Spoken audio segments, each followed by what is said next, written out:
Lucky ಏನಾಯ್ತು? ನೀನು ಯಾವತ್ತೂ ಹೀಗೆ ಸಪ್ಪಗಿರೋ ಹುಡುಗಿನೇ ಅಲ್ಲ. ಯಾರಾದರೂ ಏನಾದರೂ ಹೇಳಿದ್ರಾ? ಏನಾಯ್ತು ಅಂತ ಕೇಳ್ತಿದ್ದೀನಿ, ಸುಮ್ಮನಿದ್ರೆ ಏನರ್ಥ? ನಿಶ್ಚಿತಾರ್ಥ ಟೈಮ್ ಆಯ್ತು ಲಕ್ಕಿ, ಪ್ಲೀಸ್. ನೀನು ಹೇಳಲ್ಲ ಅಂತಂದ್ರೆ ನಾ ಹೊಡ್ತೀನಿ. ಅಣ್ಣ, ಅಮೃತ ಅವರು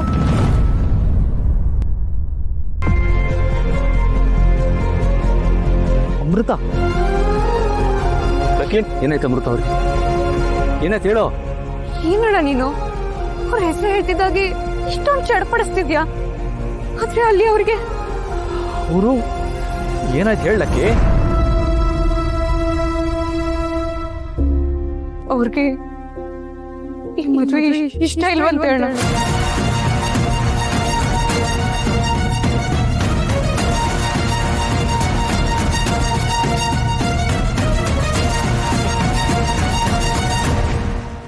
ಯಾರು ಹೇಳಿದ್ ನಿನಗೆ? ಯಾರೋ ನಿನ್ ಜೊತೆ ತಮಾಷೆ ಮಾಡಬೇಕು ಅಂತ ಆಗ ಹೇಳಿದ್ದಾರೆ. ನೀನ್ ತಲೆ ಕೆಡಿಸ್ಕೋಬೇಡ. ನಡಿ ನಡಿ ಹೋಗೋಣ. ಅಣ್ಣ, ಅವರು ತಾತನ ಹತ್ರ ಮಾತಾಡಿದ್ದನ್ನ ನಾನೇ ಕೇಳಿಸ್ಕೊಂಡಿದ್ದೀನಿ.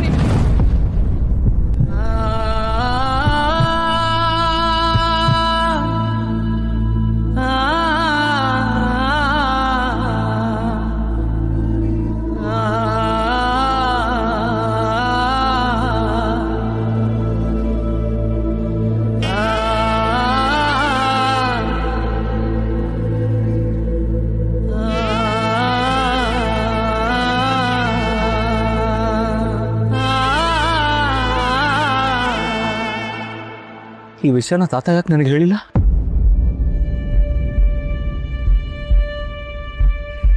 ಅಯ್ಯೋ, ಈ ಮದುವೆ ಆಗುತ್ತೆ ಅಂತ ಮನೆಯವರೆಲ್ಲ ಖುಷಿಯಾಗಿದ್ದಾರೆ. ಊರವ್ರಿಗೆಲ್ಲ ಗೊತ್ತಾಗಿದೆ.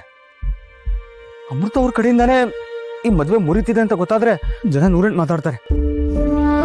ಅವ್ರ ಉದ್ದೇಶನ, ಅವ್ರ ಕ್ಯಾರೆಕ್ಟರ್ ಪ್ರಶ್ನೆ ಮಾಡ್ತಾರೆ. ಇಲ್ಲ ಲಕ್ಕಿ, ಹೀಗಾಗೋದು ಬೇಡ. ಇದರಿಂದ ಅವ್ರಿಗೆ ತೊಂದರೆ ಆಗೋದು ಬೇಡ. ಅಣ್ಣ, ನೀವ್ ಹೇಳ್ತಿರೋದು ನನಗೆ ಅರ್ಥ ಆಗ್ತಿದೆ ಅಣ್ಣ. ಆದ್ರೆ ಇವಾಗ ಏನ್ ಮಾಡೋದಣ್ಣ? ಲಕ್ಕಿ, ಮದುವೆಗೆ ಮುಂಚೆನೇ ಈ ವಿಷಯ ಗೊತ್ತಾಗಿದ್ದು ಒಳ್ಳೇದಾಯ್ತು.